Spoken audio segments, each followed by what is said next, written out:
Hello, everyone. This is Slayer TV, and I'm here with my good friend Igunderi, and we're going to do an interview about his time in Ukraine. So, round of applause, everyone. Give up for Igunderi. Good to see you, man. Good to see you. Yeah, it's been a while. Thanks for coming. Yeah, no problem. It's an honor to have Yeah. you here. I have a couple questions because it was very sudden and it was very fast. So we talked a little bit before, but we didn't have enough time to talk because it was the missions you had. Yeah. First question: why didn't you take me? Well, it's a volunteer thing, right? So Yeah. every man should decide for himself, especially to go to a war zone. Yeah.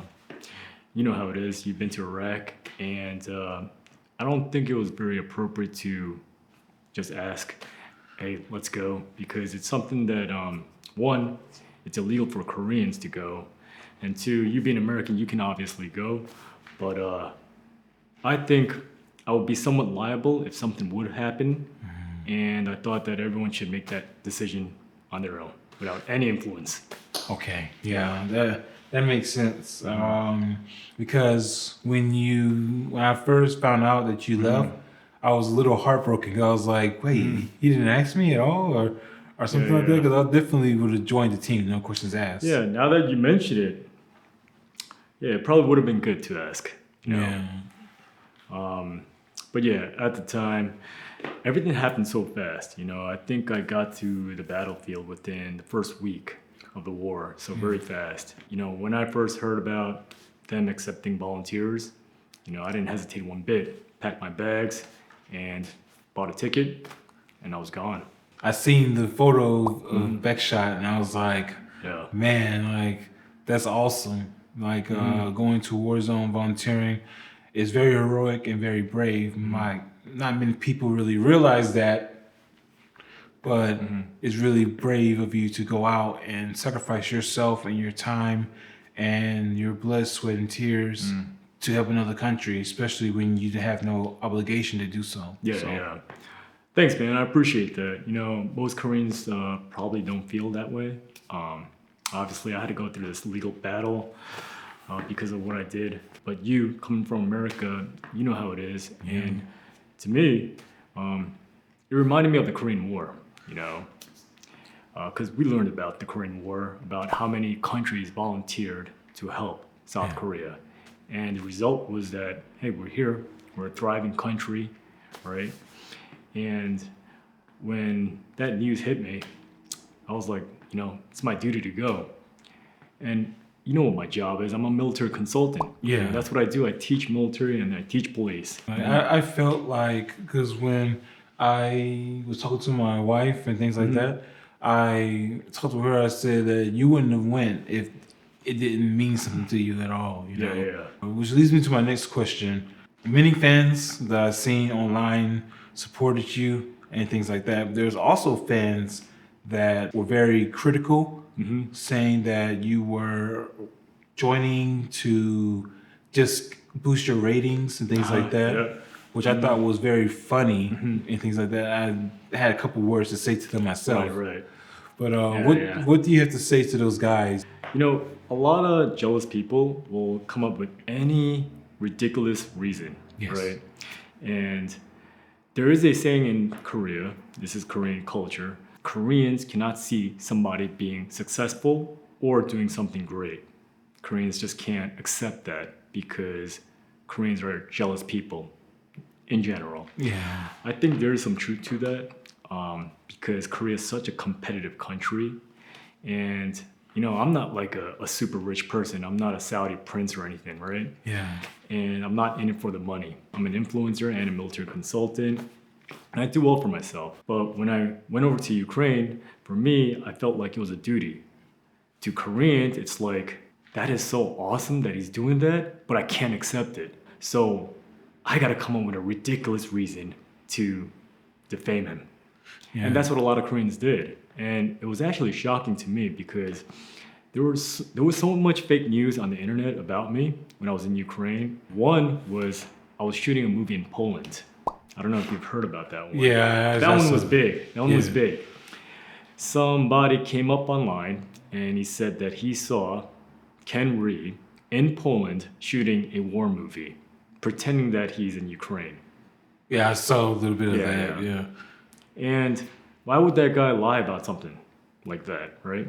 The fake news got out of control and he confessed. And the reason why he did that was because he had a shitty life. He wasn't content with his life. He felt like a loser. So he wanted to defame me because of that. Yeah. So that's what, not everybody, but a lot of Koreans do that. And nowadays we're dealing with all these defamers, people that defame me, and not just me, but other influencers. And what do? They're YouTubers, and that's their job. They make money by defaming influencers, and it's so disgusting. Like Yes. I can't even imagine like how this would, like when I was in Ukraine, I thought, damn, this would come out from Russia. This is Russian propaganda. Yeah. But my own countrymen were doing that to me, Yeah. And why? Because of jealousy. Because Yeah. they're not happy with their lives. So it tells you how disgusting some people can be. Very disgusting. Yeah. Like, I don't know if you heard of this one. I probably did, Yeah. but how you were in a hotel or something like that, Yeah, where yeah. you were there in Ukraine. I'm like, You oh, saw come me on. in a hotel? Yeah. I was like, yeah, no, this is Yeah. ridiculous. And most of the time, my wife would tell me to stop it and get off SNS because when I saw that, like, I saw one guy, he was talking, saying like, "Oh, Egan Diggy is this and this." I'm like, you don't even know him at all. And Right. I wanted to share something with my channel, like. For those who followed me and follow Egan Diggy for a while, know that we developed a friendship. So there was once upon a time where I got injured bad, had broken ribs, needed 2 surgeries on my knee and things like that during that time, and no one came to see me. Not even teammates, coaches, no one. But you know who showed up at my door? Egan Dewi. He showed up and showed support, showed love and compassion. And I remember that to this day. So when people say that he's in it for the cameras and in it for the fame, no, not at all. I'm a valid witness that he's a really good person with a genuine heart. So from my people back home that are going to be watching this video. So that's what I wanted to share and things like that. Yeah. I never forget that at all. Man, I didn't even know that nobody visited except me. No, Really? no one at all. Like except for Man, you need to pick better friends. yeah, like at the time, I think my coaches were busy or something like that. But no one came except Really? for there was one person. He's John Yoon Tae. He is a MMA manager. Okay. He came to visit, and you came to visit, and the only person that was besides you and John Yoon Tae that came to like see me was my wife now. So they're the only ones that Yeah. would actually see me. So it meant a lot to have you to come and actually check up on me during that time. Oh, definitely need to do that, Yeah. And I'm glad I saw you at the hospital. I mean, I wasn't happy with the circumstances, but, you looked better than I thought you would be. Oh, yeah. And you're all healed up. So it's good. So next question, let's see. You must have had to adapt to different cultures due to the people you met from various countries in Ukraine or during the war. How did you try to harmonize in these situations? It was pretty easy, especially, growing up in the States, almost American, right? Yeah. Made in USA. And a lot of my teammates were American. They were mostly American and British. And I've worked in a UK company, when I was going back and forth to Iraq, I was doing the private military gig and worked for a British company. So I've worked with a lot of former British military. We had a guy from Finland, we had a guy from Georgia, we had some other countries there as well, like France. It wasn't difficult working with these countries or working with these people from different countries because I was so internationally accustomed. And what I was very fortunate with these people, they followed me. You know, I was the team leader, and they followed me like with no questions asked. And to me, I was very grateful because even in the military, you have this structure, this very strict structure, and there's still a lot of bitching and moaning, right? Yeah. But in Ukraine, it's like we're all freelancers, or you know, the Russians like to call us mercenaries, right? Yeah. And even in that kind of environment or that kind of atmosphere, you know, there wasn't much of that. It was actually less bitching, less moaning, and it's more like, let's do the mission, let's get the shit done, and we'll follow you. So I was pretty grateful. That sounds like a good thing because when I was in Afghan, I had a squad leader like that I had to follow and things like that that knew what he was doing. There were some people who like I felt like if I needed to watch their six, I wouldn't do it because Yeah, of yeah. how they presented themselves. But there were some people who I would definitely say like, yeah, I follow them to hell, you know, and that's the camaraderie and things Yeah, like yeah. that. So I have some pretty interesting ones coming up. For soldiers participating in war, there is naturally a conflict between respecting life and the realities of war. How did you find a balance when these? There were a lot of cases where I could have been killed when I was in the war, and most of those cases was due to artillery. There was a lot of artillery going on, Yeah. and that's just how the war is right now between Ukraine and Russia. A lot of artillery fire, a lot of mortars, and when you have these near-death experiences, I think it really humbles you, and you find out how beautiful life is, the life back at home. And you get to appreciate life a lot more. You know, I told some of my comrades, I'm like, hey, if I somehow make it out alive, if I somehow end up going back to Korea to see my family, my friends, I'm not gonna waste my life one bit. I'm gonna live my life to the fullest, and I'm gonna cherish the people that I have, and I'm gonna work hard, you know? And I was already in that mindset, but Ukraine just strengthened that. You know, I've been to Iraq and I've been to Somalia. I did all these counter-terrorist missions. It's funny because, like, in Ukraine, I think almost every mission we did was a suicide mission. Yeah. Like, it was so sketchy, you know, because the reason why it was so sketchy is because, you know, we're used to air support. Yeah. We're used to good comms. We're used to QRF. We're used to medevac and Kazakh. We didn't really have any of that in Ukraine. And there was a lot of blue and blue incidents as well. So everything is sketchy. Yeah. You know, when you're patrolling in, you could be walking through a minefield and no one really knows that it's a minefield. That's sketchy, right? Yeah. And then you got artillery that the Russians like to shoot artillery everywhere. And if you're unlucky, you'll get hit, right? Yeah. And then you got the drone situation. Yeah. Freaking drones are like flies in the sky. And now the drones at night, they can see at night. They got thermal imaging. And we don't have the sophisticated comms, you know, we don't have the air support, we don't have JTACs, we don't have the weaponry that we're used to. It's gotten a lot better, especially now because, you know, 2 years into the war, the weapons have definitely been upgraded. Tactics have gotten a lot better. But man, like every mission was sketchy, and we would call them suicide missions. So it really makes you appreciate the life back at home, Oh yeah. you know? And to tap in on that as well is that when I came back from Afghan, it really made me appreciate Yeah. a lot more, like even food, you know, because you eat the rations that they give and it just gets sickening Yeah. after a while. And you go on a hunger strike, you really don't appreciate the good things in your country until you don't have them. And like you say, you live your life and do your best to just live. That's all you can do, especially after war, is live. Because I had a lot of friends who didn't have that luxury. Right. So I really appreciate being home sometimes. Sometimes I miss the war, sometimes I don't. But I guess experiences vary from different individuals. Yeah, it's ironic because many soldiers, and I'll use the term soldiers, and that includes everyone like Marines like yourself, and airmen and sailors, and of course the Army. But a lot of people do miss war, and I do too.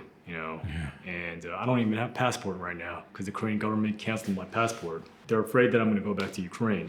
Yeah. I mean, I would definitely want to get back to Ukraine to continue doing what I was doing because I got hurt and that's why I had to come back for surgery. Yeah. And fortunately, the surgery went well and I'm all healed up. But yeah, I think about it every day. Yeah. Need to get back to the battlefield. So it's ironic. And then when you're in the battlefield, you think about home and how beautiful life is, right? Yeah. Yeah, man, that's how it is. I think with most soldiers. We had to figure out something to do in order to pass that time by so we can focus on positives and stuff. I'm curious about the most inhumane moment you experienced during the war and the efforts you made to maintain humanity in that situation. So we saw a lot of civilians out there as well. Most of the civilians have evacuated. Some civilians decide to stay, at home. And I guess a lot of people don't understand that, but it's like this, when civilians don't leave a war-torn environment because they're so attached to their homes, they also have their reasons. It's like, okay, we're gonna flee to Poland, but what are we gonna do in Poland? My whole life's in Ukraine and this is my home. And some people are just so attached to that they won't leave. And unfortunately, I saw a lot of bodies, a lot of civilian bodies, and somebody shot through the windshield of a car, killed right at the wheel. Those are the most inhumane actions that I've seen during the war, killing civilians, just unarmed civilians in cold blood. I don't agree with what Russia is doing right now. I don't. That is pretty inhumane, and I'm thinking about that now, plus situation where we had when we were in Afghan. There was a kid that was deathly sick. I don't share this as much at all, but I shared it with my wife because it kept bothering me after years and things. The kid was close to death. Corpsman saw the kid wrapped up in a blanket with his mom and dad walking out. They were going to bury this kid. And after that, the corpsman said to the translator, hey, look, we can help. I'm a corpsman and these are Marines. We can help you get your son healthy. They said, and I quote, if Allah wants him to live, he will live. And then they just walked off to go bury him. And I was 19 at the time. And I saw that and heard that. I was just like, it's probably the most inhumane thing I've ever seen in my life. I applaud you for having a strong mentality. Navy SEALs have always been pretty gun-ho and tough. So that's one thing I always loved and respected about Navy SEALs in general. Hearing that's definitely heartbreaking for sure. Do you have any personal creative activities such as writing, painting, music, etc. to express your war experiences? Not really. Nothing too dramatic, I have my personal hobbies, and one is skydiving. Oh, yeah. Yeah. And one is scuba diving. Ooh. So, yeah, I was scuba diving yesterday as well. And skydiving, the way I got into skydiving was through the military. So, I went to airborne school to do my static line qualification. And as a SEAL, you need to be able to do free fall, military free fall. We call them halo or hey-ho jumps, right? High altitude, low opening, or high opening jumps. And that's one of the more fun blocks in SEAL training. So I got my military qualification and I was like, hey, this is so awesome that I want to do it as a hobby as well. So not just in the military. And I started skydiving on the civilian side. And it became an extreme sport hobby for me. And I've been doing it ever since. Scuba diving is for exploration. So whereas skydiving for me is for the adrenaline rush, right? Speed and all that, jumping out of airplanes. Scuba, it's actually more mission oriented for me.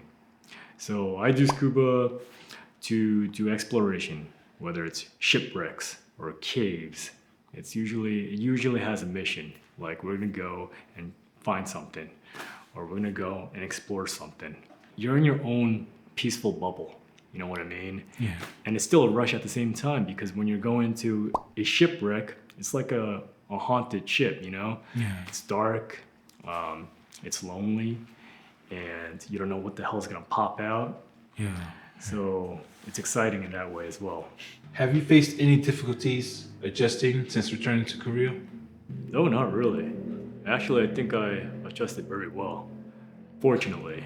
You know, war changes everybody to some degree and in different ways. I know one of my good friends, Logan, you probably know about him. Yeah. He became a very serious Christian when he got back from the war. My biggest obstacle to deal with was, well, there was two. One was the legal battle, and the second is because I'm an influencer, I had to deal with all the BS coming my way, you know. But that's okay because it's influencer life, you know. The story about me being in Ukraine, I mean, almost every Korean knows, right? And it was big news, and there were a lot of haters. And surprisingly, there are a lot of Koreans that are pro-Russian or pro-North Korean. And, you know, they would hate my guts. So there was a lot of defamation going on, a lot of bad mouthing. So I had to deal with that being an influencer. But I was pretty used to that kind of stuff anyways. So it wasn't like a huge obstacle. But the legal battle went on for about 2 years. And just recently, the final verdict was got a prison sentence. Well, a suspended prison sentence. So it's like, yeah, you're going to prison on record, but you don't really have to go to prison. So they want me to do community service and take some classes. And basically for 3 years, I have to not do anything bad or criminal. You received a medal when you were in Ukraine, if I'm not correct. Yes, I received the medal when I was in Ukraine, and I actually got the physical medal in Korea at the Ukrainian embassy. It was very humbling, and it was an honor because not only was the ambassador present, but the person that actually gave me the award was a very high-ranking official, and he was in Korea with his delegation, and they invited me to the embassy. They had this private ceremony. Obviously, because of the political situation, it had to be a closed private ceremony. So I went and I received the award. It's the Ukraine Military Intelligence Award. And I was very grateful to receive the award from such a high-ranking official. To hear that, like you went to war, you were wounded, you came back, and then they still gave you military honors it's inspiring. It's really inspiring. Like no one really understands it, but it's truly inspiring to see because many people talk about war, many people dream about war, but no one will actually go to war unless they're built for it. Just talking about war now, sometimes I miss it because that's all I trained for growing up and things like that. So you inspire me whenever I seen you go to Ukraine and things like that and do your military operations and stuff. So it inspires me a bit. I'm like, okay, I see someone out there that's strong, you know, that I can look up to as like a mentor of some sort. I saw on your YouTube channel where there was a certain individual whose name we will not discuss. He did something towards you and didn't find the war was suiting to his needs and he departed. Oh, yeah, former Marine. So how does it feel being a war hero, being a man that not only sacrificed his time and left everything behind to fight in the war? So how does it feel to be taken back by what he done? Well, one, I don't think I'm a hero at all. I just did my duty and I did what I felt was right in Ukraine. And I took two guys with me. So one is Logan, who is also a former Korean SEAL, a very good friend of mine, and we were in active duty together. So he was very supportive of me. He was on a mission with me in Ukraine, and then he had to return due to his father getting surgery. He was in a critical state. So, and I understand that he had to leave without me, but there was another individual who was a former Korean Marine, and I wanted to task him with SR, Special Reconnaissance. I don't think he was trained well enough to do direct combat missions or direct action missions. So I wanted him to do just SR, focus on that, with the camera equipment and all that stuff. Because we needed to get a lot of evidence of the war crimes that were going on. But you know how I told you, like, war changes everybody to a certain extent and in different ways? Well, he was also changed by the war. He didn't really participate in any of the combat missions. However, he saw the war environment, and everyone has a first, and to him, it was the first gruesome or very war-torn environment that he was in, and he got to witness a lot of bad stuff out there, like we all did. And he felt that it wasn't for him to be in that war. And all of a sudden, he changed, and changed in a very bad way. He came back to Korea without me, and he left, I think, within the first week or two. He felt that it wasn't right to be helping the Ukrainians.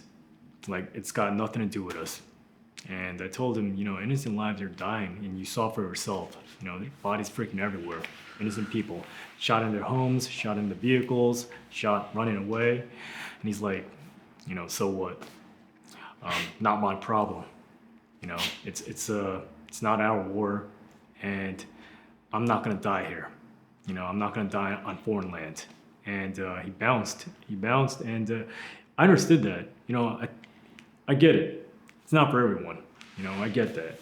What really pissed me off was that when he got back to Korea, he started defaming Logan first, and then he started defaming me, saying that, well, about me, he was telling all my friends and all my family members that I left him out there to die. Yeah, that I left him back at base so that he can die. What he's referring to is that I left him at a base because I thought that he wasn't capable of being in a combat or a direct action mission. Yeah. I wanted him to do SR, so obviously a base would be safer than going on a direct action mission. Oh, most definitely. Right? Yeah. Unfortunately, that base was hit in an airstrike, and he wasn't even there. He didn't want to stay at base, so I grabbed him, brought him over to a hotel in Kyiv. We were using the hotel as a base of operations. So I got him out of the military base to keep him at a base of operations in Kyiv. So he's pissed off that I pulled him from the base, the military base, which got hit in an airstrike. That's what he's pissed off about.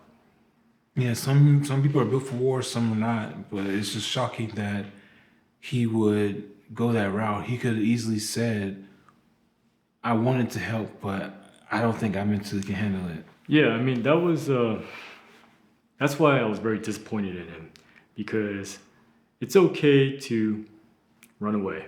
It's okay to leave the battlefield saying that, my opinion is this and that. I don't feel like we should be here.